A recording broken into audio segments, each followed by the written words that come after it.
आपके अपने YouTube channel technical with Poonia sir पे आप सभी बच्चों का हार्दिक स्वागत है। आप बच्चे अच्छी प्रकार से मेहनत कर रहे हो और करते भी रहना, क्योंकि आने वाले समय में आपको हरियाणा के अंदर टेक्निकल की काफी पोस्टें देखने को मिलेगी, जिसके अंदर हमारी सबसे ज्यादा पोस्ट होंगी लाइनमैन की, उसके बाद होगी क्या की हमारी। तो आप लगातार मेहनत करते रहना और इसी मेहनत को और मजबूत बनाने के लिए हमने आप बच्चों को YouTube के ऊपर फ्री में एक सीरीज स्टार्ट कर रखी है हमारी 2000 मोस्ट इंपोर्टेंट क्वेश्चन की। इससे पहले मैंने इसकी 11 क्लासें कर ली है। आज हमारी इसकी क्लास नंबर 12 होगी।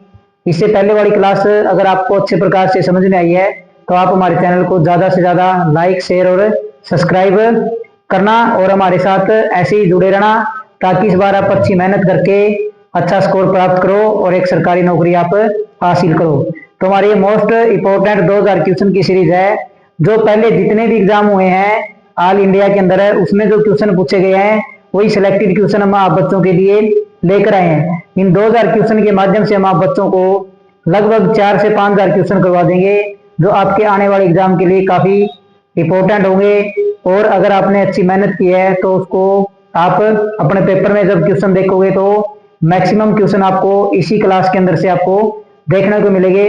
तो आज हम शुरू करते हैं अपनी class number 12, 2000 most important question की क्लास नंबर 12 हमारी।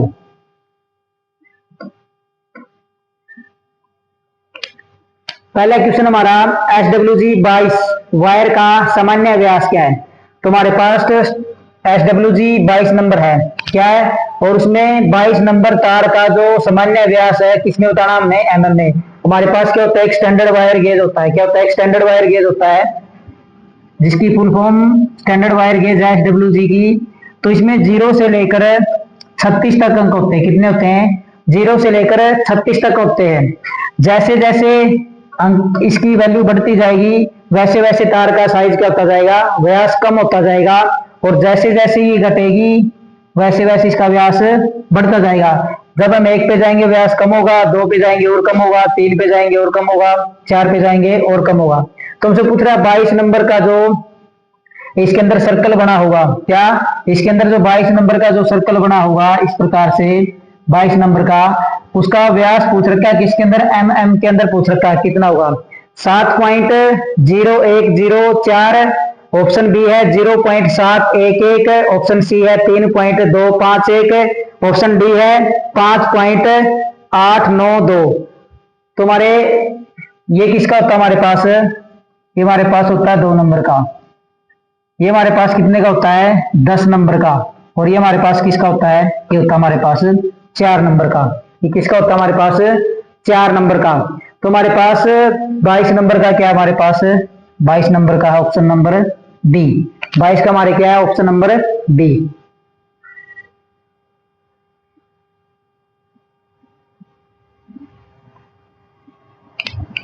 सभी चालकों में होनी चाहिए। तो हमारे पास क्या भी सभी चालक है। तो चालक हमारे पास क्या होते हैं, जिसके अंदर आसानी से धारा का प्रवाह हो जाए। क्या, जिसके अंदर आसानी से धारा प्रवाह हो जाए वो हमारे पास क्या कहलाता है, कंडक्टर कहलाता है। क्या कहलाता है, कंडक्टर। चालक को क्या बोलते हैं, इंग्लिश में कंडक्टर बोलते हैं। जिसके अंदर आसानी से धारा प्रवाहित हो जाए वो हमारे पास क्या होता है, चालक। पूछा जाता है विद्युत का सबसे अच्छा चालक कौन सा है, तो आपने याद रखना ये सबसे पहले हमारे पास होता है कौन, चांदी। कई बताएंगे आपको सोना होता है, पहले नंबर पे हमारे पास होता है चांदी। उसके बाद होता है हमारे पास तांबा। उसके बाद कौन सा होता है, तांबा। उसके बाद हमारे पास कौन सा होता है, सोना, जिसकी आज के समय काफी कीमत है और काफी वैल्यू भी है, काफी महंगा होता जा रहा है। उसके बाद हमारे पास कौन है, इसके बाद हमारे पास होता है एल्यूमिनियम।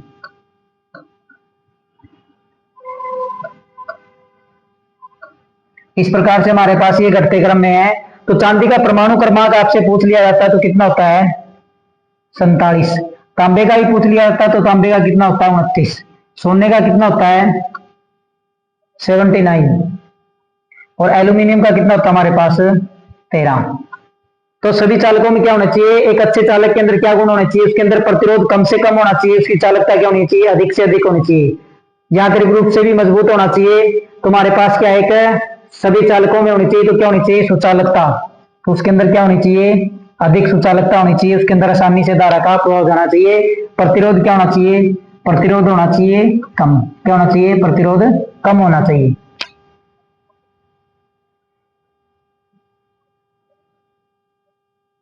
कौन सा इलेक्ट्रोड का प्रकार है? तो इनके अंदर ऐसा कौन सा जो इलेक्ट्रोड का प्रकार है? इलेक्ट्रोड अलग अलग चीज के लिए प्रयोग करते हैं हम। बैटरी में इलेक्ट्रोड होते हैं, पॉजिटिव और नेगेटिव, एनोड और कैथोड होते हैं। इसमें पूछ रहा भाई कौन सा इलेक्ट्रोड का प्रकार है? प्लेट इलेक्ट्रोड है, पाइप इलेक्ट्रोड है, रोड इलेक्ट्रोड है, उपरोक्त सभी। तो ये किसके बारे में पूछ रहा है? अर्थिंग के बारे में पूछ रहा है। किसके बारे में? अर्थिंग। तो अर्थिंग का सिंबल आपसे पूछ लिया जाता है, पेपर के अंदर दिया मिलेगा, पूछेगा ये किसका सिंबल है। तो हमारे पास इस प्रकार से किसका होता है? अर्थिंग का सिंबल है। और अर्थिंग क्यों की जाती है? तो लीकेज धारा से बचने के लिए। किसके लिए? लीकेज धारा से। लीकेज धारा से बचने के लिए हम क्या करते हैं? अर्थिंग करते हैं। क्या करते हैं? लीकेज धारा से बचने के लिए अर्थिंग करते हैं। और अर्थिंग में क्या होना चाहिए? प्रतिरोध क्या होना चाहिए? प्रतिरोध होना चाहिए निम्न, ताकि धारा आसानी से क्या हो जाए, इसके अंदर प्रवाहित हो जाए। विभव क्या माना जाता है पृथ्वी का? तो विभव पृथ्वी का लगभग कितना माना जाता है? शून्य। क्या माना जाता है? शून्य। तो जब हमारा क्या होगा? प्रतिरोध कम होगा, तो उसके अंदर आसानी से क्या हो जाएगी? धारा प्रवाहित हो जाएगी। और हमारे पास जैसे ये सॉकेट होता है, आपने देखा होगा 3 पिन और 5 पिन। इसके अंदर जो ऊपर वाला होल होता है, ये बड़े वाला पिन है, इसको क्या करना होता है? अर्थिंग। आई नियमों के अनुसार इसको अर्थिंग करना क्या होता है? जरूरी होता है। इसमें हमारी क्या लगती है? न्यूट्रल, और इसमें हमारी क्या लगती है? Face ply. तो क्या हम भाई अर्थिंग के लिए किसका करते हैं? प्लेट अर्थिंग का भी प्रयोग करते हैं, पाइप अर्थिंग का भी करते हैं, रोड अर्थिंग का भी करते हैं। तो ये सारे हमारे पास क्या है? इलेक्ट्रोड के प्रकार है। Option number D.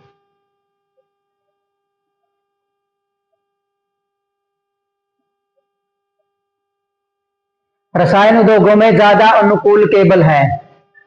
तो जो हमारे रसायन उद्योग होते हैं, केमिकल वाले, जहाँ केमिकल बनाए जाते हैं रसायन उद्योगों के अंदर, उसमें कौन सी वायरिंग सबसे उपयुक्त होती है?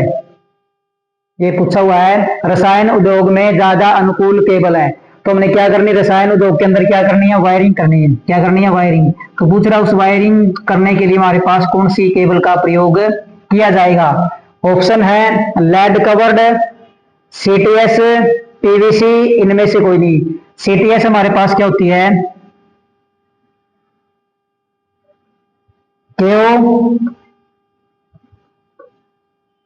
केओ टायर सीथड, या केबल टायर सीट भी बोलते इसको, केब टायर सीथड।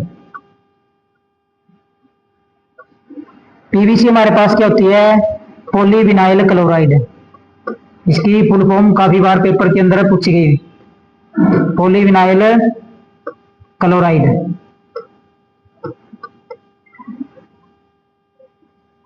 और ये हमारे पास क्या होती है? ये होती है हमारे पास शीशा आच्छादित। क्या होती है? शीशा आच्छादित। जिस केबल के ऊपर क्या हुई? लेड की कवर चढ़ी हो, उसका प्रयोग हम कहाँ पे करते हैं? उसका प्रयोग हम करते हैं इसके लिए, रसायन उद्योगों के लिए, केमिकल, जहाँ पे हमारे क्या बनते हैं? केमिकल बनते हैं, वहां पे इसका प्रयोग किया जाता है। कौन सी का? लेड कवर्ड का।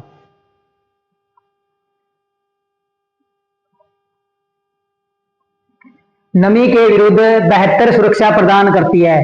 तो इनमें से ऐसी कौन सी वायरिंग है जो नमी के विरुद्ध क्या करती है? सुरक्षा प्रदान करती है, अच्छी सुरक्षा प्रदान करती है। तो वायरिंग हमारी क्या होती है? कार्यालयों, उद्योगों, भवनों और घरों में बिजली का उपभोग करने के लिए जो तार बिछाए जाते हैं उसको हम क्या बोलते हैं? वायरिंग बोलते हैं, ताकि हम आसानी से उसका क्या कर सके? प्रयोग कर सके। इसलिए हम क्या करते हैं? वायरिंग करते हैं। आसानी से बिजली उपभोग के लिए कार्यालयों, भवनों, घरों में जो तार बिछाए जाते हैं उसको हम क्या बोलते हैं? वायरिंग बोलते हैं। तो पूछा भी नमी, नमी क्या होता है? विद्युत का चालक होता है। तो नमी के विरुद्ध बेहतर सुरक्षा प्रदान करती है। क्लेट वायरिंग करती है, वुडन केसिंग टेपिंग करती है, कंड्यूट वायरिंग करती है, या टीआरएस, टायर रबड़ सीथड। इसको हम क्या बोलते हैं भाई? टायर रबड़ सीथड वायरिंग। हमारे पास क्या है? नमी के विरुद्ध बेहतर सुरक्षा प्रदान करती है। तो नमी के विरुद्ध जो सुरक्षा हमारी प्रदान करती है कौन सी करती है? कंड्यूट वायरिंग करती है। कौन सी वायरिंग करती है? Conduit wiring. ये कंड्यूट वायरिंग दो प्रकार की होती है हमारे पास, एक तो पीवीसी पाइप में होती है और एक लोहे की में। एक होती है हमारे पास ये अंडरग्राउंड होती है जिसको हम क्या बोलते हैं, कंसील्ड कंड्यूट वायरिंग बोलते हैं। कौन सी बोलते हैं, कंसील्ड कंड्यूट वायरिंग बोलते हैं। तो हमारे पास ये सभी वायरिंग के प्रकार है। क्लीट वायरिंग है, वुडन की केसिंग टेपिंग की पहले होती थी, क्लीट वायरिंग भी पहले होती थी। आज के टाइम में जो वायरिंग होती है हमारे पास कौन सी होती है, कंड्यूट वायरिंग का प्रयोग किया जाता है।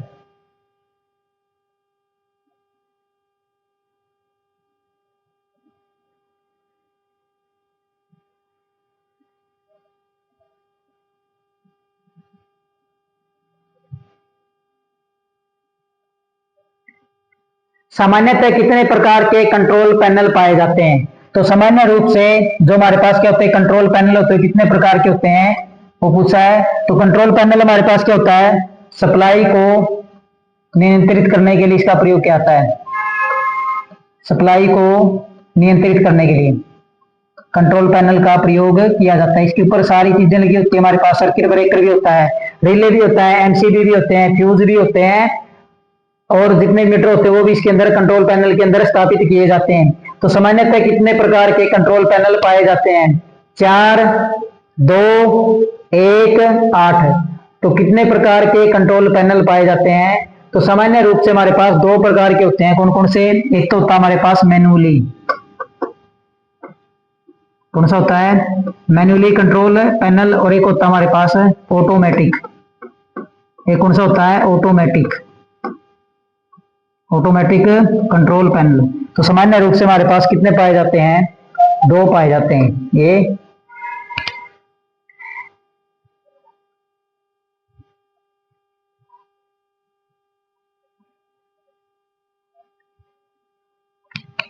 कौन कम्यूटेटर से धारा संग्रहित करता है? जो हमारे पास क्या होता है, कम्यूटेटर होता है, उसे धारा संग्रहित कौन करता है? तो कम्यूटेटर को हम क्या बोलते हैं, दिक् परिवर्तक बोलते हैं। क्या बोलते हैं, दिक् परिवर्तक। क्या बोला जाता है इसको, दिक् परिवर्तक। और दिक् परिवर्तक का मतलब होता है बदलने वाला। क्या होता है, बदलने वाला। क्या होता है, बदलने वाला। किस चीज को बदलता है, एसी को डीसी में बदलता है, और डीसी को एसी के अंदर बदलता है। तो इसलिए इसको क्या बोला जाता है, दिक् परिवर्तक बोला जाता है। तो इसके अंदर जो हमारी मोटर चलती है उसके अंदर क्या, जो सप्लाई पैदा होता है या धारा उत्पन्न होती है, उसको कौन प्राप्त करता है, कम्यूटेटर से। बैरिंग करता है, टर्मिनल प्लेट करती है, कार्बन ब्रूस करते हैं, या उपरोक्त सभी। तो ये सारे डीसी मशीन के भाग है। क्या ये सारे डीसी मशीन के भाग हैं? डीसी मशीन की पहचान किससे की जाती है, ये डीसी मशीन या एसी मशीन है, तो उसके लिए हमारे पास किसका प्रयोग किया जाता है, कम्यूटेटर का। किसका, कम्यूटेटर का प्रयोग किया जाता है। बेरिंग शाफ्ट को घुमाने के लिए प्रयोग किया जाता है। टर्मिनल प्लेट के अंदर हमारे क्या होते हैं, कनेक्शन होते हैं, और कम्यूटेटर से जो धारा संग्रहित करता है हमारे पास क्या होता है, कार्बन ब्रूस होता है। क्या होता है, कार्बन ब्रूस होता है। तो पूछा जाता है बड़ी मशीनों में किस चीज के ब्रूस प्रयोग किए जाते हैं, किसमें, बड़ी मशीन। तो जो हमारे पास बड़ी मशीन है उसमें कौन से ब्रूस प्रयोग किए जाएंगे? तो उसमें कौन सा प्रयोग किया जाता है, तांबा। किसका प्रयोग किया जाता है, तांबा ब्रूस का। या किसका किया जाएगा, तांबा प्लस कार्बन। किसका, तांबा प्लस कार्बन या तांबा प्लस ग्रेफाइट का प्रयोग किया जाएगा। अगर पूछे छोटी मशीनों में, छोटी मशीनों में कौन से होते हैं, तो छोटी मशीनों में हम प्रयोग करते हैं कार्बन ब्रूस का। किसका प्रयोग करते हैं, कार्बन ब्रूस का। क्वेश्चन पूछा जाता है कार्बन ब्रूस, तो कार्बन ब्रूस के बारे में जो क्वेश्चन पूछे जाएंगे तो क्या है, 1/3 भाग, 1/3 भाग घिस जाए, घिस जाए तो कार्बन ब्रूस को बदल देना चाहिए। दूसरा क्या है, 2/3 भाग रह जाए, 2/3 भाग रह जाए तो भी कार्बन ब्रूस को बदल देना चाहिए। कार्बन हमारे पास क्या है, कार्बन हमारे पास एनटीसी। क्या होता है, कार्बन होता है हमारे पास एनटीसी, नेगेटिव टेम्परेचर कोफिशिएंट है। इसका मतलब क्या है, जैसे जैसे कार्बन का प्रतिरोध क्या करेगा, जैसे जैसे कार्बन का टेम्परेचर बढ़ेगा, क्या करेगा, जैसे जैसे कार्बन का टेम्परेचर बढ़ेगा वैसे वैसे कार्बन का प्रतिरोध क्या होगा, कम होगा। और अगर प्रतिरोध कम होगा तो हमारी चालकता क्या होगी, बढ़ेगी। तो ये चालकता भी क्या करता है, बढ़ाता है। और क्या कार्बन ब्रूस के बारे में क्या खासियत है, ये जिस चीज के लिए प्रयोग किया गया उसको नुकसान नहीं होने देता। जिस चीज के लिए कार्बन ब्रूस को प्रयोग किया गया, कार्बन ब्रूस उसको क्या नहीं होता, नुकसान नहीं होने देता, खुद क्या हो जाएगा, घिस जाएगा। क्या हो जाएगा, घिस जाएगा। दूसरा क्या, ये जल्दी से क्या नहीं होता, ऑक्सीकृत नहीं होता। कार्बन ब्रूस के बारे में आपसे ये क्वेश्चन पूछे जा सकते हैं। तो कम्यूटेटर से जो धारा संग्रहित करता है हमारे पास क्या होता है, कार्बन ब्रुश।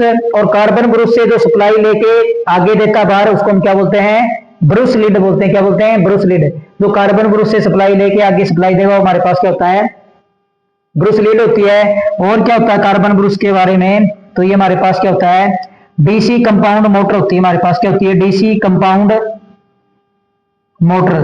तो इस डीसी कंपाउंड मोटर में आर्मेचर टर्मिनल की पहचान करने के लिए भी कार्बन ब्रुश का प्रयोग किया जाता है। डीसी कंपाउंड मोटर के अंदर आर्मेचर की पहचान करने के लिए कार्बन ब्रुश का प्रयोग किया जाता है। ये क्वेश्चन आपसे पूछे जा सकते हैं।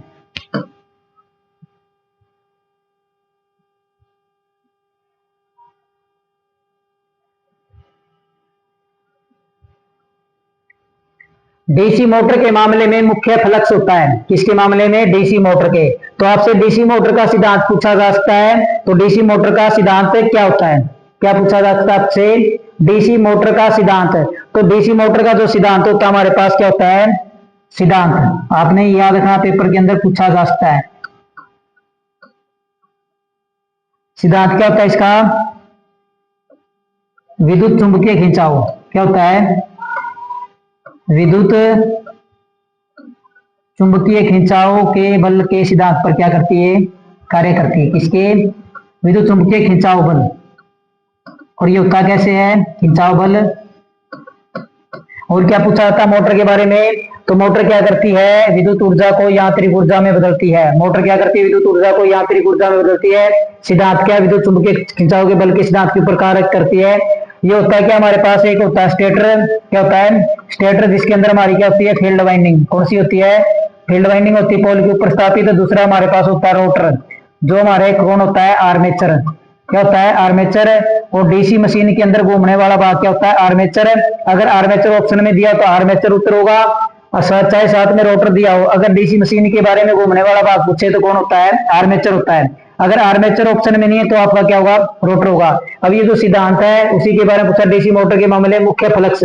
जो मुख्य फ्लक्स होता है वो किसके द्वारा निर्मित होता है, तो हमारे पास जो फील्ड वाइंडिंग होती है उसके अंदर हमारा क्या होता है, मुख्य चुंबकीय फ्लक्स होता है। उस मुख्य चुंबकीय फ्लक्स को आर्मेचर चालक क्या करेंगे, काटेंगे। आर्मेचर चालक जब चुंबकीय फ्लक्स को काटेंगे तो उसके अंदर क्या पैदा हो जाएगा, एक ईएमएफ पैदा हो जाएगा। वह ईएमएफ आर्मेचर चालकों में धारा के रूप में बहेगा या प्रवाहित होगा, जिसके कारण आर्मेचर चालकों में भी चुंबकीय क्षेत्र उत्पन्न हो जाएगा। आर्मेचर चुंबकीय क्षेत्र और मुख्य चुंबकीय क्षेत्र आपस में प्रतिक्रिया करते हैं, जिसके कारण क्या पैदा होता है, एक टॉर्क पैदा होता है। और उस टॉर्क से क्या करती है, मोटर की शाफ्ट घूमती है। ये हमारे क्या सिद्धांत है, विद्युत चुंबकीय खिंचाव बल का सिद्धांत है। तो गुजरा डीसी मोटर के मामले में मुख्य फ्लक्स होता है, सहायक वाइंडिंग द्वारा निर्मित फ्लक्स होता है, जो हमारे आर्मेचर होती है उसके द्वारा। स्थायी चुंबक द्वारा निर्मित फ्लक्स होता है, आर्मेचर चालक द्वारा निर्मित फ्लक्स होता है, या धारा द्वारा निर्मित फ्लक्स होता है। तो हमारे जो मुख्य चुंबकीय फ्लक्स होता है वो हमारे फील्ड वाइंडिंग के अंदर होता है, और वो स्थायी चुंबकीय फ्लक्स के द्वारा क्या होता है, निर्मित होता है। स्थायी चुंबक द्वारा निर्मित है, ये निर्मित फ्लक्स होता है। क्या होता है, निर्मित फ्लक्स होता है।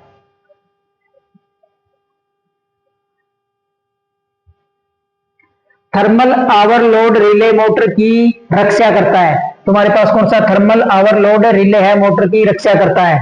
शॉर्ट सर्किट से करता है, अतिरिक्त धारा से करता है, ओपन सर्किट से करता है, या उच्च वोल्टेज से करता है। तुम्हारे पास रिले कई प्रकार के होते हैं, जैसे हमारे पास एक होता है थर्मल रिले, एक होता है हमारे पास लैचिंग रिले, एक होता हमारे पास हाइब्रिड रिले, एक हमारे पास होता है ट्रांसले रिले, एक होता हमारे पास है बकोल्ड रिले। ये अलग अलग रिले अलग अलग चीजों के लिए प्रयोग किए जाते हैं। तो थर्मल ओवरलोड रिले, तो थर्मल का मतलब हमारे पास क्या होता है, हीट होता है। क्या होता है, गर्म। तो ये मोटर की किस चीज से रक्षा करेगा, शॉर्ट सर्किट से करेगा, अतिरिक्त धारा से करेगा, ओपन सर्किट से करेगा, या उच्च वोल्टेज से करेगा। तो जब हमारी क्या होगी, मोटर के अंदर अतिरिक्त धारा आ जाएगी, तो अतिरिक्त धारा आ जाएगी जिसके कारण मोटर क्या हो जाएगी, गर्म हो जाएगी। उसकी सुरक्षा के लिए हम किसका प्रयोग करते हैं, थर्मल ओवरलोड रिले का प्रयोग किया जाता है। लैचिंग रिले का भी प्रयोग मोटर की सुरक्षा के लिए किया जाता है।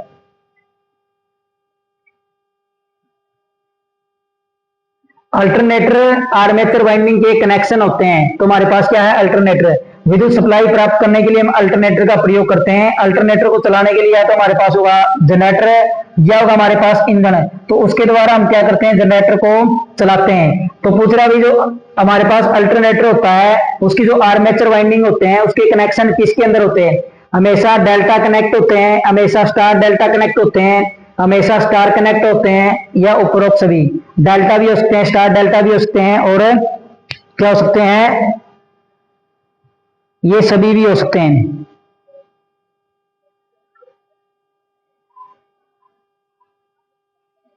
तो हमारे पास क्या होते हैं, अल्टरनेटर आर्मेचर के जो कनेक्शन होते हैं हमेशा किसके अंदर होते हैं, स्टार कनेक्ट होते हैं। क्यों होते हैं, क्योंकि जब हम अल्टरनेटर से सप्लाई प्राप्त करेंगे तो उसके लिए हमारे पास क्या होना चाहिए, तीन तो फेज, क्या होने चाहिए, तीन तो फेज होने चाहिए, क्या, तीन फेज, तीन फेज होने चाहिए, और प्लस में क्या होनी चाहिए हमारे पास, न्यूट्रल सप्लाई। इसलिए उसके कनेक्शन हमेशा किसके अंदर किए जाते हैं, हमेशा डेल्टा के अंदर किए जाते हैं।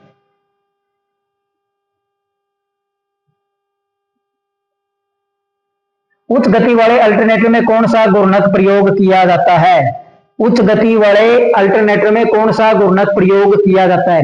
कह रहा जो हमारे पास उच्च गति वाले अल्टरनेटर होते हैं उसके अंदर कौन सा रोटर प्रयोग किया जाता है, इसके बारे में पूछा, कौन सा रोटर प्रयोग किया जाता है।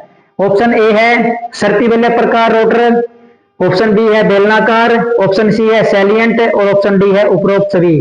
तो उच्च गति का मतलब है जो हमारे पास क्या हो, जिसकी गति कितने से हो, 1500 से 3000 आरपीएम, कितनी, 1500 से 3000 आरपीएम। पोल कितने स्थापित होते हैं इसके ऊपर, 2 से 4।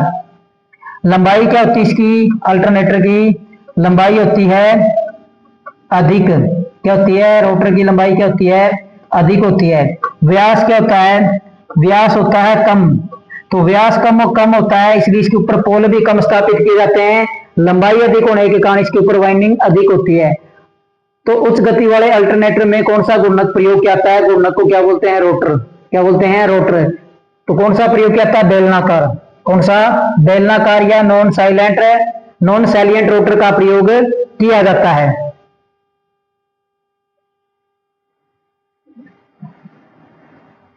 यदि उत्तेजना क्रांतिक है तो अल्टरनेटर का शक्ति घटक होगा।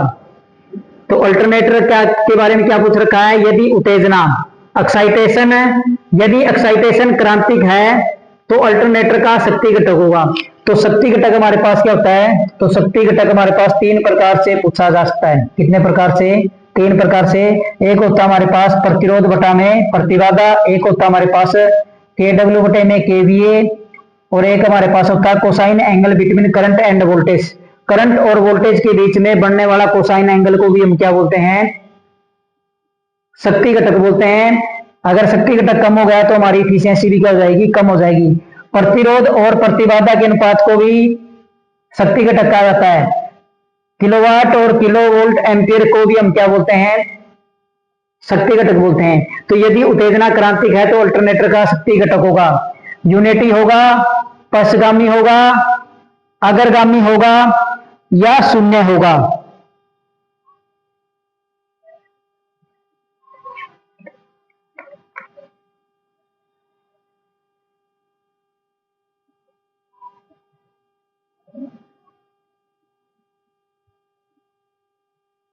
तो हमारे पास क्या होता है, यदि उत्तेजना क्रांतिक है तो हमारे पास जो पावर फैक्टर होगा वो क्या होगा, यूनिटी, क्या होगा, यूनिटी।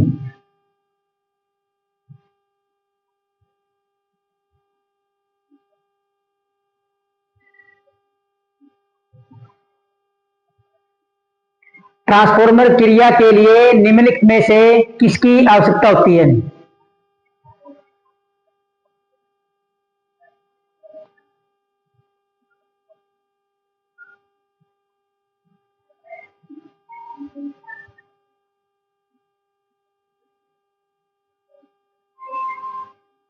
ट्रांसफॉर्मर की क्रिया के लिए निम्नलिखित में से किसकी आवश्यकता होती है, ट्रांसफॉर्मर क्रिया के लिए किसकी आवश्यकता होती है।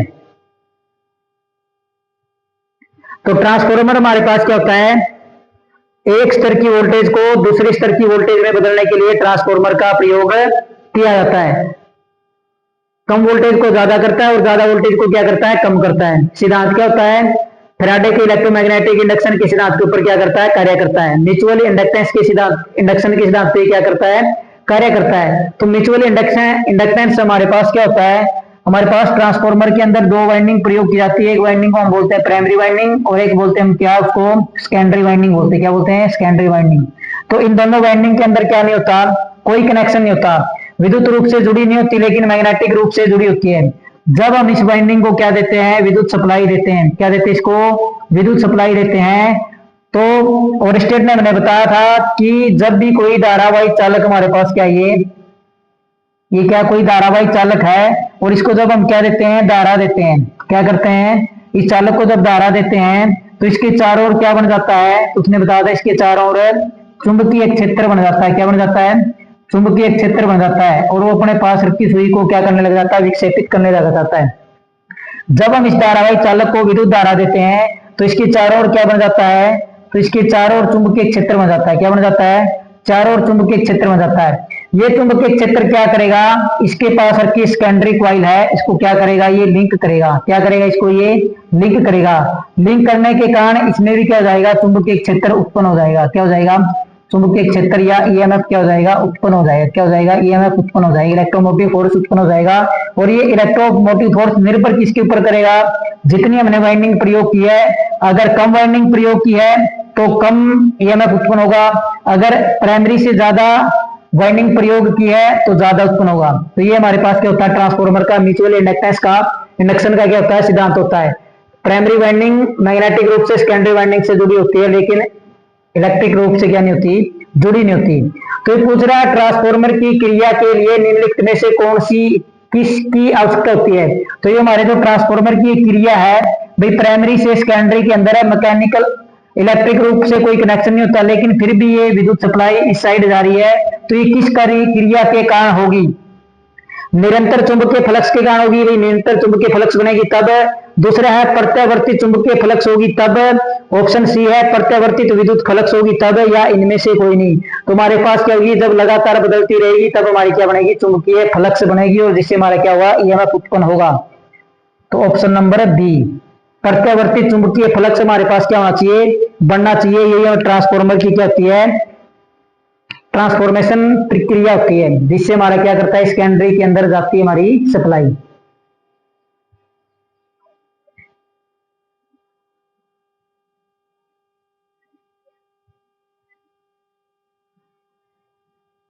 जो हमारा ट्रांसफार्मर चैप्टर है सबसे बड़ा चैप्टर है और सबसे ज्यादा क्वेश्चन इसके अंदर से पूछे जाते हैं। जो बच्चा आईटीआई में अच्छी प्रकार से स्टडी करता है उसका फेवरेट चैप्टर हमारे पास क्या होता है, ट्रांसफार्मर होता है। देखने में मुश्किल लगता है लेकिन जिस बच्चे को एक बार समझ में आ गया ट्रांसफार्मर, उसका कोई भी क्वेश्चन गलत नहीं होगा। और जो एग्जाम में पूछे हुए क्वेश्चन है सारे वो हम आप बच्चों के यहाँ पे लेके आए हैं। एक क्वेश्चन से हम 3 से 4 क्वेश्चन आपको करवाते हैं, तो इससे सीरीज से हमारे क्या हो जाएंगे, लगभग 4 से 5,000 क्वेश्चन आपके कवर हो जाएंगे। और अगर आपने अच्छे प्रकार से मेहनत की है, अगर एक बार आपको समझ में आए तो आप 2 बार देखो, अगर उसके बाद भी आपको समझ में आए तो आप कमेंट करके हमें बता सकते हैं, ताकि नेक्स्ट वीडियो के अंदर आपकी जो समस्या है उसका हम क्या कर सकें, समाधान कर सकें और आप बच्चों को अच्छी प्रकार से मेहनत करवाएं। ये हमारा क्या बनता है, फर्ज बनता है। हम आप बच्चों के लिए बेस्ट कंटेंट देने की कोशिश करते हैं। कोई गलती हो भी जाए तो नेक्स्ट वीडियो में हम आपको बता देते हैं इस क्वेश्चन का ये आंसर आना था, लेकिन गलती के कारण से आंसर क्या हो गया, गलत हो गया। क्योंकि 1 नंबर से भी आपका सिलेक्शन क्या हो सकता है, रुक सकता है, पॉइंट से भी आपका सिलेक्शन रुक सकता है। तो इसलिए हमारा फर्ज बनता है कि आपको हर एक चीज एक्यूरेट तरीके से बताई जाए। और कोई भी बच्चा जो क्या है बैच लेने में असमर्थ है वो बच्चा हमारे साथ जुड़ सकता है, क्योंकि हमने यूट्यूब के ऊपर इससे पहले हमारा जितना भी टेक्निकल का सिलेबस है वो सारा का सारा सिलेबस थ्योरी के रूप में आपको करवा दिया है। और थ्योरी करने के बाद हर एक चैप्टर के एमसीक्यू हमने अपने यूट्यूब चैनल के ऊपर डाल रखे हैं। तो हमारा यूट्यूब चैनल है टेक्निकल विद पूनिया सर, इसके ऊपर आप जरूर विजिट करें। अगर आपको अच्छे प्रकार से समझ में आए तो आप हमारे साथ जुड़े रहना और हमारे चैनल को ज्यादा से ज्यादा लाइक, शेयर और सब्सक्राइब करना। तो नेक्स्ट क्वेश्चन हमारे पास है, करंट ट्रांसफार्मर की secondary turn, secondary turn primary turn का अनुपात 10:1 है। यदि सेकेंडरी में मापा गया करंट 2 एम्पीयर है तो प्राइमरी का करंट क्या होगा। तो हमसे क्या पूछा भाई, हमें ट्रांसफार्मर की प्राइमरी वाइंडिंग और सेकेंडरी वाइंडिंग के टर्नों का अनुपात दे दिया है। सेकेंडरी वाइंडिंग का करंट अनुपात, करंट भी बता दिया कितना है, और हमसे पूछा भी प्राइमरी में करंट क्या होगा, तो ट्रांसफॉर्मर का हमने पढ़ा भी ये क्या करता है, एक लेवल की वोल्टेज को दूसरे लेवल की वोल्टेज में बदलता है। जब ट्रांसफॉर्मर स्टेप होगा तो हमारी धारा क्या होगी, कम होगी। ये बात भी अपने ध्यान रखनी है। अगर हमारा ट्रांसफॉर्मर वोल्टेज को बढ़ा रहा है तो सेकेंडरी साइड जो करंट जाएगा वो क्या जाएगा, कम जाएगा। अगर हमारा ट्रांसफॉर्मर वोल्टेज को कम कर रहा है तो वोल्टेज कम होगी तो हमारी धारा क्या करेगी, बढ़ेगी। तो हमारे पास एक ट्रांसफॉर्मर रेशो होता है, क्या होता है, ट्रांसफॉर्मर रेशो। इससे काफी क्वेश्चन आपके पूछे जाते हैं, ट्रांसफॉर्मर रेशो। तो आपने ये याद रखना है। तो ट्रांसफॉर्मर रेशो को हम लिखते हैं के से, किससे लिखते हैं, के से। तो के बराबर हमारे पास क्या होता है, N2 बटे में N1 इजकल टू ES बटे में EP, ES बटे में EP बराबर में IP बटे में IS और बराबर में under the root ZS by ZP। तो ये हमारे पास क्या होता है, ट्रांसफॉर्मर रेशो होता है। इससे आपके लगभग सभी क्वेश्चन क्या हो जाएंगे, सोल्व हो जाएंगे। ये काफी क्या आपके लिए काफी इंपॉर्टेंट है, क्या ये काफी इंपॉर्टेंट, इसको आप स्टार लगा के नोट करना। तो हमारे पास N2 क्या होता है, N2 होता है प्राइमरी वाइंडिंग में टर्न। क्या होता है, N2 होता है हमारे पास क्या, सेकेंडरी वाइंडिंग में टर्न। क्या होता है, सेकेंडरी वाइंडिंग में टर्न। N1 हमारे पास क्या होता है, N1 होता है हमारे पास प्राइमरी वाइंडिंग में टर्न। क्या होता है, प्राइमरी वाइंडिंग में टर्न। ES क्या होता है हमारे पास, ES होता है हमारे पास सेकेंडरी वाइंडिंग में वोल्टेज, सेकेंडरी वाइंडिंग में वोल्टेज। EP हमारे पास क्या होता है, EP होता है हमारे पास प्राइमरी वाइंडिंग में वोल्टेज।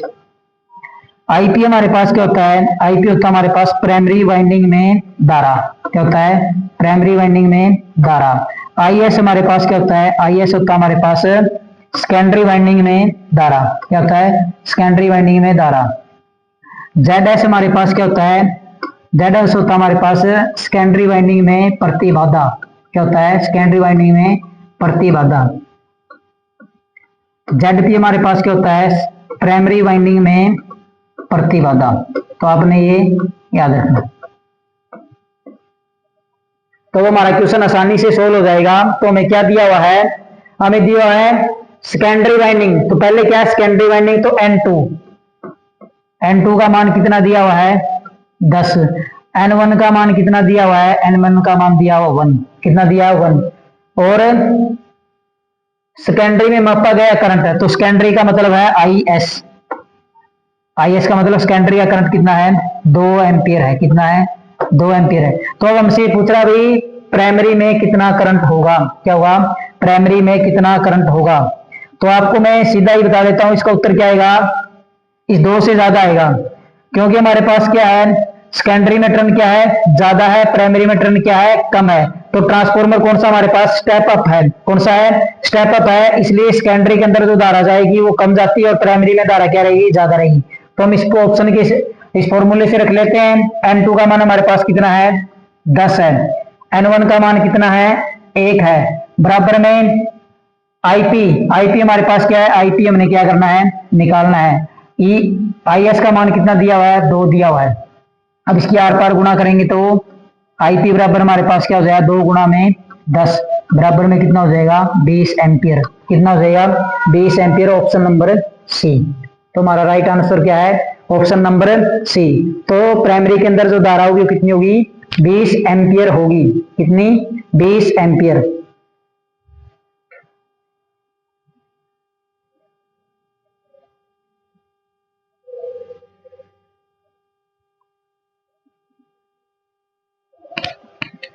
ट्रांसफॉर्मर में यदि पीक वोल्टेज प्राथमिक को दिया जाए तो क्या होगा। ये पूछ रहा भैया, अगर ट्रांसफॉर्मर की हमारे पास क्या है, पीक वोल्टेज है, वो प्राइमरी वाइंडिंग को दे दी जाए तो हमारे पास क्या होगा। तो पीक का मतलब होता है हमारे पास मैक्सिमम जो वोल्टेज होती है, क्या होती है, मैक्सिमम।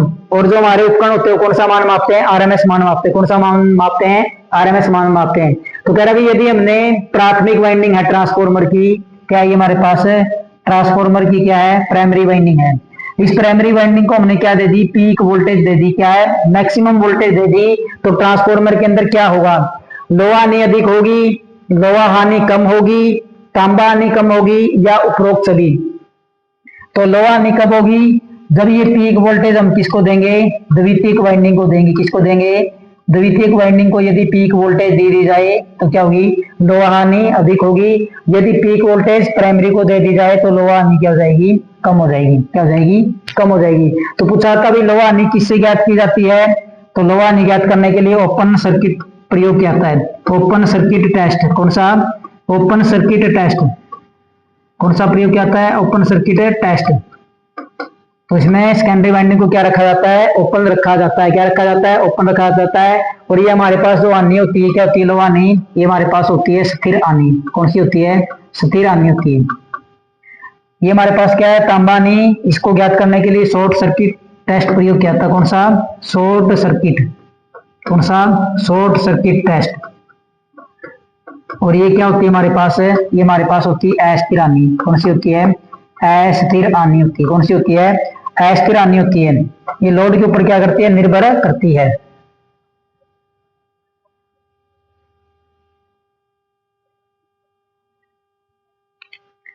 ट्रांसफॉर्मर की पूर्ण दिवस अक्षमता किस पर निर्भर करती है? तुम्हारा ट्रांसफॉर्मर वो क्या है? पूरे दिन चल रहा है तो उसकी अक्षमता किस किस चीज के ऊपर निर्भर करेगी? तांबा हानि के ऊपर निर्भर करेगी, भार की मात्रा पे करेगी, भार की अवधि पे करेगी, या बी व सी दोनों के ऊपर करेगी? तो एक क्वेश्चन पूछा था ट्रांसफॉर्मर की रेटिंग किसमें होती है? तो ट्रांसफॉर्मर की रेटिंग किसमें होती है? केवीए या एमवीए के अंदर ट्रांसफॉर्मर की क्या होती है? रेटिंग होती है। ये हमारे पास जैसे सेल टाइप होता है, बेरी टाइप होता है, और एक हमारे पास होता है कोर टाइप। तो कोर टाइप के अंदर क्या भाई? चुंबकीय पथ का जाने का रास्ता एक होता है, और ये क्या भाई? कम प्रयोग किया जाता है क्योंकि इसके अंदर जो फ्लक्स से लीकेज होता है वो क्या होता है? ज्यादा होता है। दूसरा होता है हमारे पास सेल टाइप। तो सेल टाइप में करंट के जाने के रास्ते कितने होते हैं? 2 होते हैं। तो इसमें लीकेज क्या होता है? पहले से कम होता है। तीसरा हमारे पास होता है बेरी टाइप। बेरी टाइप में चुंबकीय फ्लक्स के जाने के रास्ते कई होते हैं, लेकिन इसको रिवाइंड करना क्या होता है? मुश्किल होता है। कोई खास जगह के लिए इसका क्या किया जाता है? प्रयोग किया जाता है। अधिक अक्षमता के लिए बेरी टाइप ट्रांसफॉर्मर का प्रयोग किया जाता है। फिर आते हैं हमारे वोल्टेज के आधार पे स्टेप अप और स्टेप डाउन। फिर आते फेज के आधार पे सिंगल फेज, 3 फेज। इस प्रकार से हमारे क्या होता है? ट्रांसफॉर्मर का आगे वर्गीकरण चलता रहता है। तो ट्रांसफॉर्मर की पूर्ण दिवस अक्षमता किस पर निर्भर करती है? तो ट्रांसफॉर्मर के ऊपर लोड कितना स्थापित है? तो ट्रांसफॉर्मर के ऊपर कितना लोड स्थापित है और वो लोड कितने समय तक स्थापित किया गया है? क्या है? ट्रांसफॉर्मर के ऊपर कितना लोड स्थापित है और वो लोड कितने समय तक स्थापित किया गया है, उससे हम ट्रांसफॉर्मर की क्या करते हैं? पूर्ण दिवस अक्षमता को कैलकुलेट करते हैं। तो राइट आंसर हमारा क्या हो जाएगा? Option number D. समय, अवधि और भार की मात्रा। तो कितना भार उसके ऊपर स्थापित है और कितनी अवधि के लिए वो भार स्थापित किया गया है, इन दोनों चीजों से हम क्या करते हैं? ट्रांसफॉर्मर की पूर्ण दिवस अक्षमता निकालते हैं।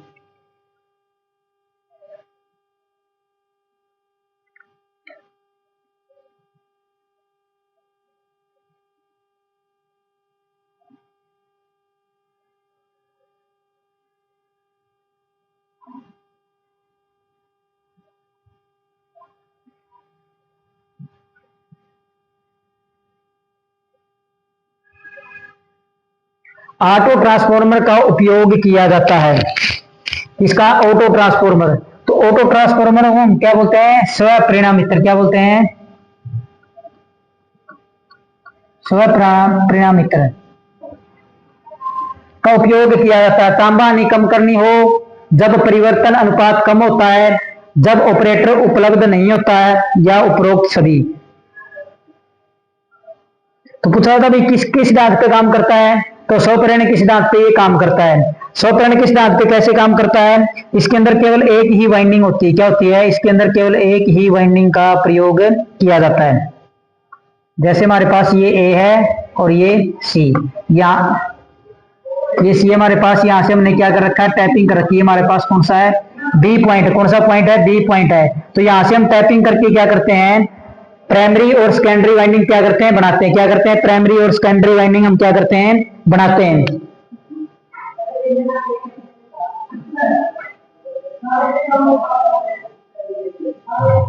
तो हमारे पास क्या है? ए सी के हमारे पास क्या है? प्राइमरी वाइंडिंग है, और ए बी या बी सी हमारे पास क्या है? सेकेंडरी वाइंडिंग का काम करते हैं। टेपिंग के अनुसार हम किससे क्या करते हैं? सप्लाई प्राप्त करते हैं। प्रयोग पूछा था, भाई कहाँ किया जाता है, स्टेबलाइजर में इसका प्रयोग किया जाता है। कहाँ पे प्रयोग किया जाता है, स्टेबलाइजर में इसका प्रयोग किया जाता है। तो क्या है, ऑटो ट्रांसफॉर्मर का उपयोग कब किया जाता है, इस प्रकार से हमारे पास एक ऑटो ट्रांसफॉर्मर होता है। कोई वीडियो आएगी उसके अंदर हम आपको ऑटो ट्रांसफॉर्मर जरूर दिखाएंगे, जब हम क्या करेंगे, प्रैक्टिकल करेंगे, तो उस समय आप बच्चों को ये ऑटो ट्रांसफॉर्मर भी दिखाया जाएगा। तो कब प्रयोग किया जाता है, जब परिवर्तन अनुपात क्या हमारे पास कम हो, तब इसका क्या किया जाता है, प्रयोग किया जाता है।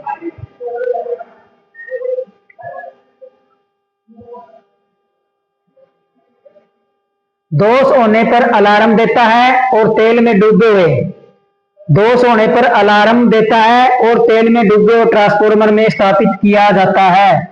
तो क्या चीज होती है, तो क्या तभी जब भी ट्रांसफॉर्मर के अंदर क्या होता है, कोई भी फॉल्ट होता है या दोष उत्पन्न होता है, तो पहले तो अलार्म देता है, लेकिन जब अलार्म आपको सुनाई ना दे और अब वहां पे कोई इसको बंद करने वाला ना हो ट्रांसफॉर्मर को, तो ये ट्रांसफॉर्मर को क्या कर देता है, बंद भी कर देता है और तेल में डूबा हुआ होता है।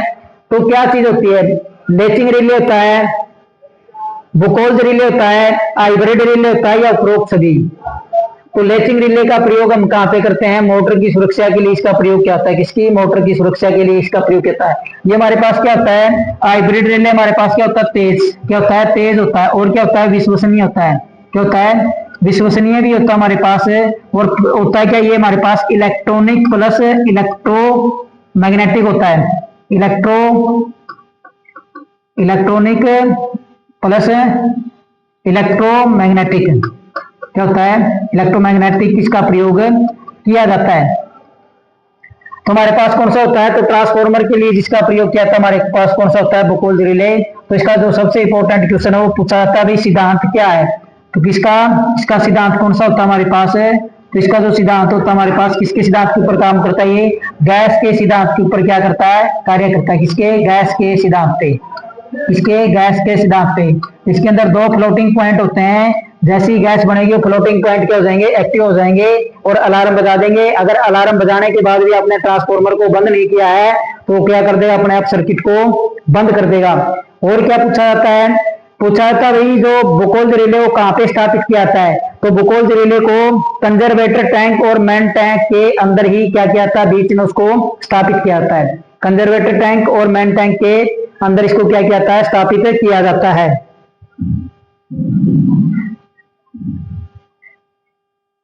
Single phase motor self start नहीं हो सकती, क्या कारण है, तो क्या भाई single phase motor self start नहीं हो सकती, तो क्या कारण है, तुम दिखा देते भाई सिंगल फेज मोटर हमारे पास किस प्रकार से होती है। तो इस मोटर के अंदर हमारे पास दो वाइंडिंग प्रयोग की जाती है, कितनी वाइंडिंग है, दो वाइंडिंग प्रयोग की जाती है, कितनी, दो वाइंडिंग होती है हमारे पास।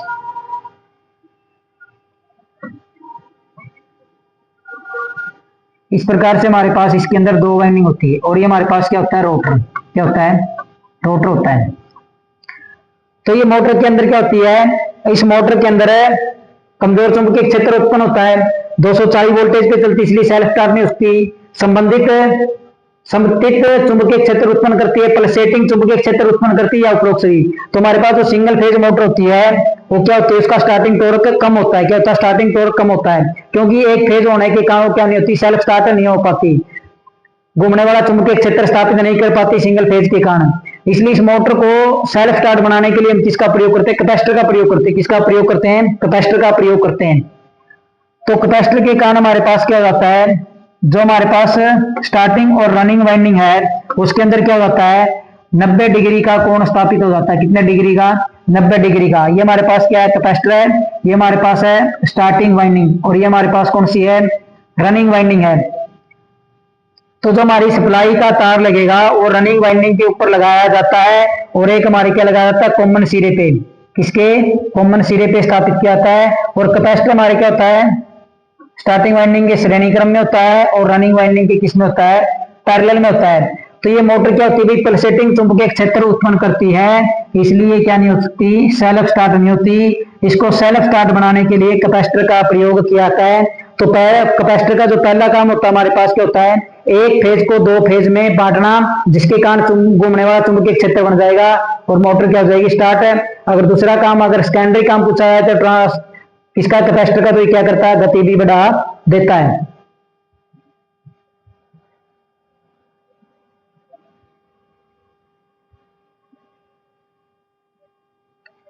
टाइमिंग और कंट्रोल प्रोसेस के लिए प्रयुक्त मोटर। तो टाइमिंग के लिए और कंट्रोल प्रोसेस होता है, उसके लिए कौन सी मोटर का प्रयोग किया जाता है? रिलैक्टेंस मोटर का प्रयोग किया जाता है, सीरीज मोटर का प्रयोग किया जाता है, यूनिवर्सल मोटर का प्रयोग किया जाता है, या शंट मोटर का प्रयोग किया जाता है? तो हमारे पास सीरीज मोटर क्या होती है? जैसे डीसी सीरीज मोटर होती है, तो डीसी सीरीज मोटर का टॉर्क क्या होता है? टॉर्क होता है उच्च। क्या होता है? टॉर्क उच्च होता है। और बिना लोड की इसकी गति क्या होती है? अधिक होती है। इसलिए बिना लोड की इस मोटर को कभी भी नहीं चलाना चाहिए, डीसी सीरीज मोटर को। उच्च टॉर्क होने के कारण इसका प्रयोग कहाँ पे किया जाता है? क्रेन के अंदर। कहाँ पे? क्रेन के अंदर इसका प्रयोग क्या हो। एक हमारे पास है यूनिवर्सल मोटर। यूनिवर्सल का मतलब होता है पूरा भाई, ये क्या करती है? एसी व डीसी दोनों के ऊपर चलती है। इसके ऊपर चलती है, एसी व डीसी दोनों के ऊपर ये क्या करती है? चलती है। गति पूछ ली जाती है, 3000 से 14000 आरपीएम होती है। कितने? 3000 से 14000 आरपीएम तक इसकी क्या होती है? गति होती है। क्या होती है? गति। शंट मोटर क्या होती है हमारे पास? ये नियत गति वाली होती है। कौन सी होती है? नियत गति। जैसे खराब की मशीनें होती है, उसके अंदर हम क्या करते हैं? शंट मोटर का प्रयोग करते हैं। गति क्या होती है? नियत होती है। डीसी सीरीज मोटर को चलाने के लिए दो बिंदु का, इसका दो बिंदु का, और डीसी शंट मोटर को चलाने के लिए 3+4 बिंदु स्टार्टर का प्रयोग किया जाता है। तो हमारे पास क्या होती है? रिलैक्टेंस मोटर होती है। कौन सी होती है? टाइमिंग और कंट्रोल प्रोसेस के लिए हम किसका प्रयोग करते हैं? रिलैक्टेंस मोटर का प्रयोग करते हैं। टॉर्क उत्पन्न पूछा था भाई, इसके अंदर जो टॉर्क उत्पन्न होता है किसके कारण होता है? वो चुंबकीय क्षेत्र से टॉर्क जो उत्पन्न किया जाता है, टॉर्क उत्पन्न। तो टॉर्क किस कारण से इसके अंदर उत्पन्न होता है? तो किसके कारण होता है? चुंबकीय क्षेत्र के कारण होता है। किसके कारण? चुंबकीय क्षेत्र के कारण इसमें टॉर्क उत्पन्न होता है। स्थायी चुंबक गतिशील कॉइल उपकरण का स्केल क्या होता है? स्थायी चुंबक गतिशील कॉइल, स्थायी चुंबक गतिशील कॉइल का उपकरण पीएमएमआई के बारे में पूछा। स्केल क्या होता है? नॉन यूनिफॉर्म होता है, उच्च प्रतिरोध वाला होता है, यूनिफॉर्म होता है, या उपरोक्त सभी। तो हमारे पास क्या होते हैं भाई? उपकरण जो होते हैं, क्या होते हैं? उपकरण। तो इन उपकरण के अंदर हमने तीन चीजें पढ़नी होती है। तो क्या होते हैं? जो स्केल होता है हमारे पास, इसमें हमारे पास तीन चीजें होती है। सबसे पहले आता है हमारे पास विक्षेपण टॉर्क। कौन सा? विक्षेपण टॉर्क। क्या है? विक्षेपण टॉर्क होता है हमारे पास। दूसरा हमारे पास होता है कंट्रोलिंग टॉर्क। कौन सा होता है? Controlling torque. और एक होता है हमारे पास कौन सा? Damping torque. कौन सा होता है? Damping torque. तो इन तीन टॉर्क का प्रयोग किया जाता है। तो हमारे पास क्या होता है? स्केल होता है। क्या होता है? इस प्रकार से हमारे पास क्या होता है? स्केल होता है। इसके ऊपर क्या होती है? नंबरिंग लगी होती है। क्या लगी होती है? नंबरिंग लगी होती है। या हमारे पास क्या होती है? सुई होती है। क्या होती है? सुई होती है। क्या होती है? सुई। अब हमने इससे कोई माप मंगवाना है मीटर से, तो हमारी ये सुई क्या करेगी? चलेगी। क्या करेगी? ये सुई को हमने क्या करना है? चलाना है। तो प्रारंभ स्थिति, ये क्या इसकी प्रारंभ स्थिति है? सुई की क्या है? प्रारंभ स्थिति है। इस प्रारंभ स्थिति से सुई को आगे चलाने के लिए, प्रारंभ स्थिति से सुई को आगे चलाने के लिए जो टॉर्क प्रयोग किया जाता है हमारे पास कौन सा होता है? डिफ्लेक्टिंग टॉर्क बोला जाता है, टीडी। क्या बोला जाता है? TD, deflecting torque. सुई को शून्य स्थिति से आगे खिसकाने के लिए जिस टॉर्क का प्रयोग किया था हमारे पास क्या होता है? डिफ्लेक्टिंग टॉर्क होता है, विक्षेपण टॉर्क होता है। फिर क्या होता है? ये सुई आगे चली जाती है। क्या हो जाती है? डिफ्लेक्टिंग टॉर्क से सुई आगे चली जाती है। इस सुई को रोकने के लिए क्या है? इस सुई को रोकने के लिए जो टॉर्क लगाया जाता है, विक्षेपण टॉर्क से जो सुई आगे की ओर चली जाती है, उस सुई को रोकने के लिए जो टॉर्क लगाया जाता है उसको हम क्या बोलते हैं? TC, controlling torque. तो विक्षेपण टॉर्क को रोकने के लिए कंट्रोलिंग टॉर्क का प्रयोग किया जाता है। अब टीडी से क्या हमारे पास? टीडी और एक हमारे पास क्या है? टीसी। तो टीडी से सुई क्या कर रही है? आगे की ओर जा रही है, और टीसी से सुई क्या हो रही है? पीछे की ओर जा रही है, पीछे की ओर आ रही है।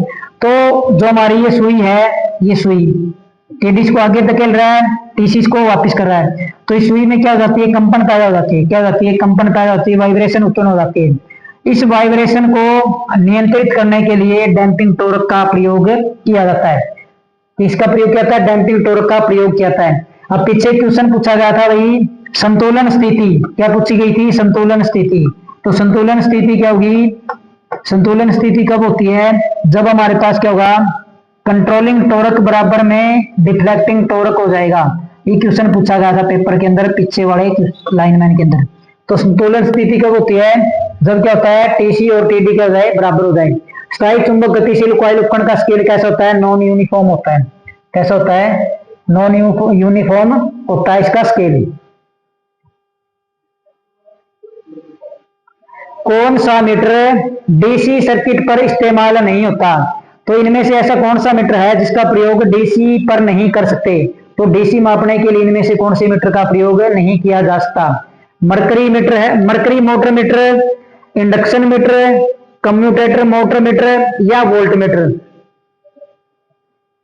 तो हमारे पास क्या होता है डीसी को मापने के लिए हमारे पास एक होता है पीएमएमसी। क्या होता है? पीएमएमसी। ये केवल क्या करता है? ये हमारे पास केवल डीसी सप्लाई को ही मापता है। Permanent magnetic moving coil. अब हमारे पास कौन सा मीटर है जो सर्किट डीसी सर्किट में इस्तेमाल नहीं होता? मरकरी मोटर मीटर का प्रयोग होता है, कम्यूटेटर मीटर का प्रयोग होता है, वोल्ट मीटर का भी प्रयोग होता है। कम्यूटेटर का तो काम ही होता है एसी को डीसी में बदलना। तो जो इंडक्शन मीटर होता है हमारे पास उसका प्रयोग हम किसके लिए करते हैं? एसी सप्लाई के लिए करते हैं, डीसी के लिए नहीं। एक होता है हमारे पास पीएमएमसी, केवल किसके लिए प्रयोग किया जाता है? डीसी के लिए प्रयोग किया जाता है। एक हमारे पास होता है पीएमएमआई। पीएमएमआई ये हमारा क्या होता है? एसी व डीसी दोनों के लिए प्रयोग किया जाता है। पीएमएमसी की फुल फॉर्म आपसे पूछी जाती है परमानेंट मैग्नेटिक मूविंग कॉइल। पीएमएमआई हमारे पास क्या होता है? Permanent magnetic moving iron. तो ये हमारे पास क्या होता है? आयरन होता है और ये हमारे पास क्या होती है? कॉइल होती है।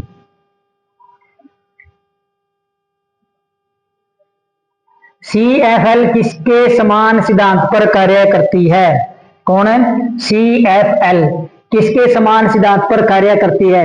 सोलर बल्ब के, टंगस्टन तंतुल्य बल्ब, हैलोजन बल्ब या प्रदीप्त बल्ब। तो जो हमारी सीएफएल है, सीएफएल की फुल फॉर्म आपसे पूछी जाती है पेपर के अंदर क्या होती है? Compact fluorescent lamp. Compact fluorescent lamp.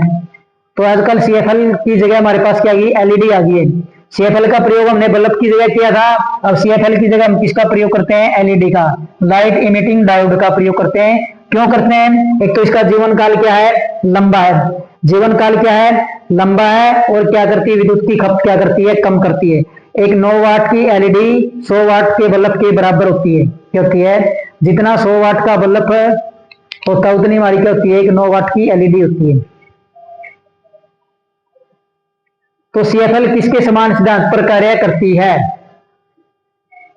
Solar bulb, tungsten तंतु बल्ब, हैलोजन बल्ब या प्रदीप्त बल्ब, इल्यूमिनेशन बल्ब। तुम्हारे किसके सिद्धांत के समान काम करती है? प्रदीप्त बल्ब के सिद्धांत पर क्या करती है? काम करती है।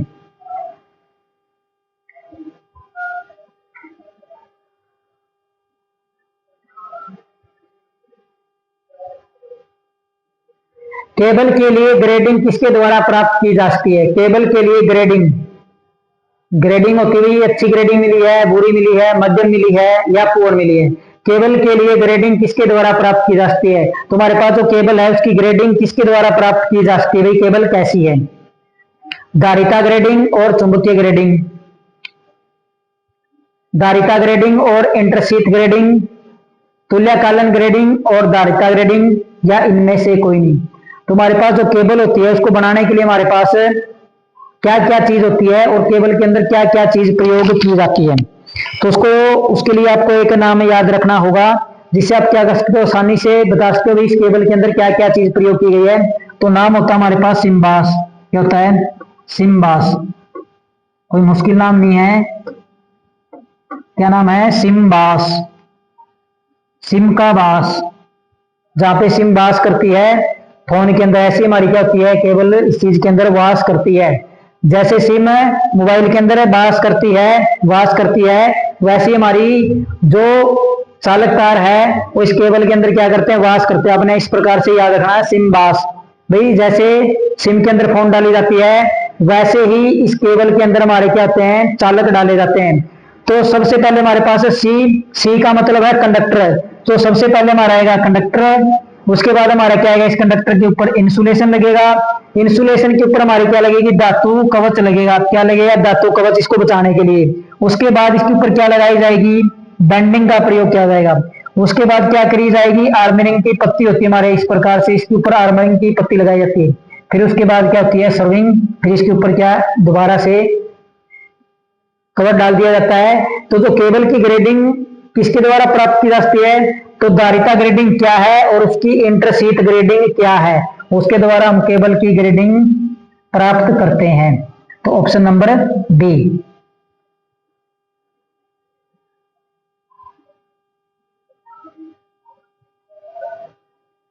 निम्न शक्ति गुणांक का कारण सामान्यतः नहीं है। तो निम्न शक्ति गुणांक का निम्न में से कौन सा कारण नहीं है, तो शक्ति गुणांक हमारा क्या होता है, तो शक्ति गुणांक को बोलते हैं पावर फैक्टर। क्या बोलते हैं, पावर फैक्टर।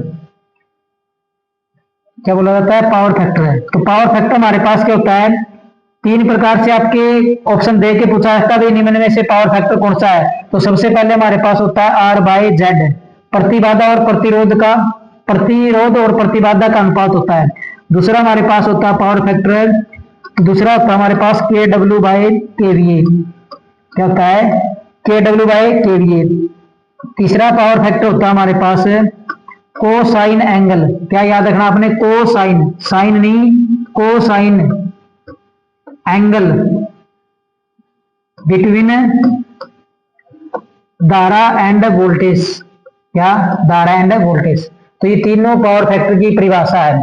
इसकी तीनों पावर फैक्टर की परिभाषा आपके प्रतिरोध और प्रतिबाधा का अनुपात, के डब्ल्यू और केवीए का अनुपात है, cosine angle between current end voltage. अगर पावर फैक्टर कम हो गया है तो इसके कारण आपको क्या पेनल्टी भी लग सकती है, जैसे बड़े बड़े उद्योगों में होती है। तो पावर फैक्टर आपका क्या होना चाहिए, बढ़िया होना चाहिए, तभी आपकी मोटर क्या देगी, क्षमता अधिक देगी। तो आपकी जो चारा काटने वाली मशीन होती है, सीलिंग पंखा होता है, वो क्या है, धीरे चलने लग जाता है, इसका मतलब उसका पावर फैक्टर क्या हो गया, कम है। तो पावर फैक्टर कम हो गया तो पावर फैक्टर को बढ़ाने के लिए कैपेसिटर का प्रयोग किया जाता है। तो क्या भाई, प्रेरण मोटर, तो इंडक्शन के जितने भी उपकरण है सारे पावर फैक्टर को क्या करते हैं, कम करते हैं। प्रेरण भट्ठी, क्या प्रेरण भट्ठी भी करती है। तापदीप्त लैंप, सीलिंग पंखा, तो सीलिंग पंखा भी पावर फैक्टर को क्या करता है, कम करता है। जो हमारे पास क्या तापदीप्त लैंप है वो पावर फैक्टर का कारण नहीं है। निम्न पावर फैक्टर का कारण कौन नहीं है, हमारे पास तापदीप्त लैंप क्या है, निम्न पावर फैक्टर का कारण नहीं है।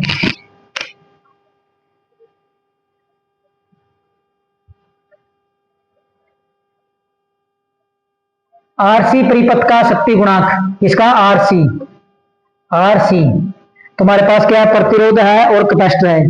क्या सर्किट के अंदर हमारे पास क्या लगा हुआ है, प्रतिरोध लगा हुआ है और क्या लगा हुआ है, कैपेसिटर लगा हुआ है। तो शक्ति क्या होगा हमारे पास, परिपथ का शक्ति गुणांक होगा, इकाई होगा, लीडिंग होगा, लेगिंग होगा या शून्य होगा। तो कैपेसिटर के कारण हमारा पावर फैक्टर क्या होता है, बढ़ता है। क्या करता है, कैपेसिटर के कारण हमारा पावर फैक्टर क्या होता है, बढ़ता है।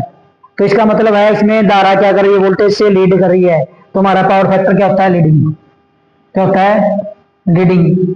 अगर आपसे पूछे भाई पैरेलल के अंदर पावर फैक्टर क्या होता है, पैरेलल सर्किट के अंदर ये पूछा जाता है, पैरेलल के अंदर पावर फैक्टर। तो पावर फैक्टर क्या होता है हमारे पास, ये होता है हमारे पास जी बाई वाई। क्या होता है, जी बाई वाई। क्या होता है इसके अंदर है, पैरेलल के अंदर है। तो पैरेलल के अंदर हमारे क्या होता है भाई, जी बाय वाई। क्या होता है, जी बाय वाई। ये भी आप याद रखना। अब हमारे पास सबसे पहले क्या होता है, इंपॉर्टेंट चीजें आपको मैं बता रहा हूं, पेपर के अंदर आपसे पूछी जा सकती है। हमारे पास क्या होता है, प्रतिरोध। क्या होता है, प्रतिरोध।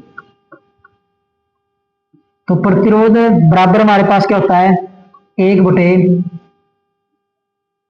चालकता। क्या होता है, चालकता। क्या होता है, चालकता। तो चालकता और प्रतिरोध एक दूसरे क्या होते हैं, उल्टे अनुपात में। तो ये हमारे पास क्या होता है, 1/, क्या होता है, आर बराबर 1/G। प्रतिरोध को लिखते हैं आर से और चालकता को लिखते हैं जी से। तो दूसरा हमारे पास क्या हो जाएगा, जी बराबर हमारे पास क्या हो जाएगा, 1/R। पहली बात ये हमारे पास ये इस प्रकार से हमारा क्या है, पेपर के अंदर क्वेश्चन पूछा जाता है प्रतिरोध का उल्टा कौन होता है। फिर पूछा था भाई जो हमारे पास एक होती है प्रतिबाधा, क्या होती है, प्रतिबाधा। जो हमने वाई लिखा है ये वाई क्या होती है, प्रतिबाधा के विपरीत होती है। तो हमारे पास जेड प्रतिबाधा। क्या, दूसरा हमारे पास ये क्या है, पहला दूसरा हमारे पास है प्रतिबाधा। कौन सी है, प्रतिबाधा। तो प्रतिबाधा बराबर क्या होता है 1 बाय प्रवेशिता। क्या होता है प्रवेशिता, क्या होता है प्रवेशिता। तो इसको लिखेंगे हम, क्या हो जाएगा चालकता बटे प्रतिरोध हो जाएगा। तो प्रवेशिता बटे क्या हो जाएगा तो प्रतिबाधा को लिखते हैं Z से, किसे लिखते हैं Z से। तो Z बराबर क्या हो जाएगा 1 बटे Y। प्रवेशिता को किसे लिखते हैं Y से। तो Y बराबर हमारे पास क्या हो जाएगा, तो Y बराबर हमारे पास हो जाएगा 1 बटे Z। क्या हो जाएगा 1 बटे Z। 2 नंबर होगी हमारे पास, क्या होगी 2 नंबर। एक होता है हमारे पास XC। क्या होता है XC।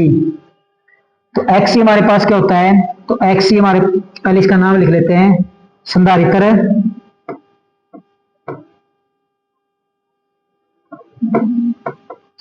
प्रतिघात, संधारित्र प्रतिघात।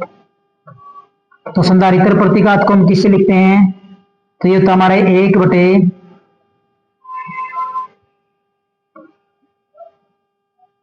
अनुग्राहिता। क्या होता है अनुग्राहिता, क्या होता है अनुग्राहिता। संधारित्र प्रतिघात बराबर हमारे पास क्या होता है 1 बटा अनुग्राहिता।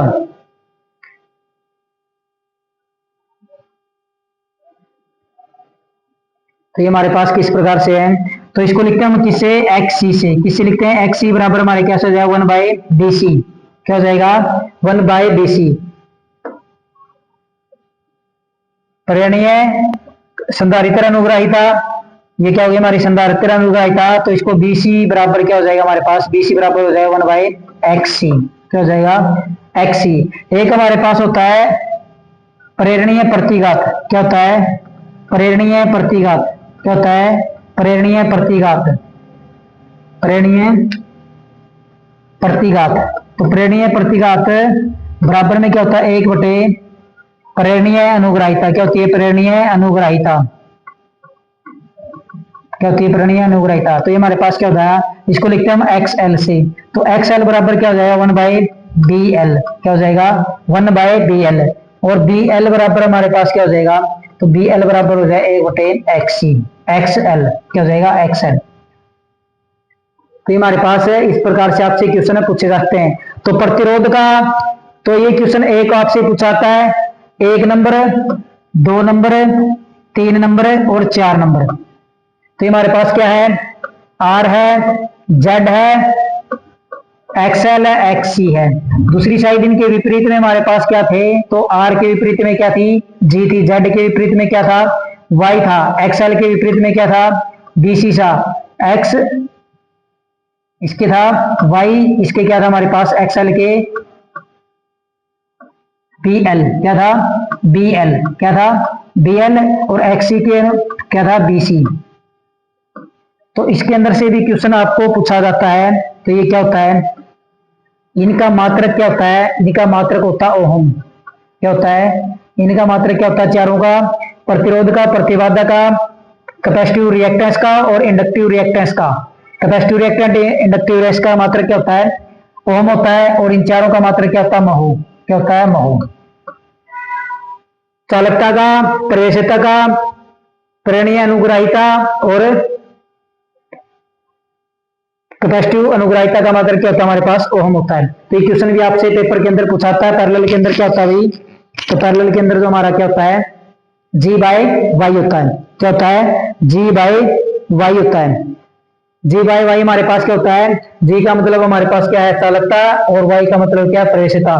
तो ये थी हमारी 2000 क्वेश्चनों की जो सीरीज चली, उसकी क्लास नंबर 12 है। ये क्लास आपको देखने के बाद अगर अच्छे प्रकार से समझ में आए तो आप हमारे चैनल को ज्यादा से ज्यादा लाइक, शेयर और सब्सक्राइब करना और हमारे साथ जुड़े रहना। ऐसे ही यूट्यूब के ऊपर फ्री में आप अच्छी अच्छी क्लासों का आनंद लेते रहना और हमारे साथ बने रहना। धन्यवाद।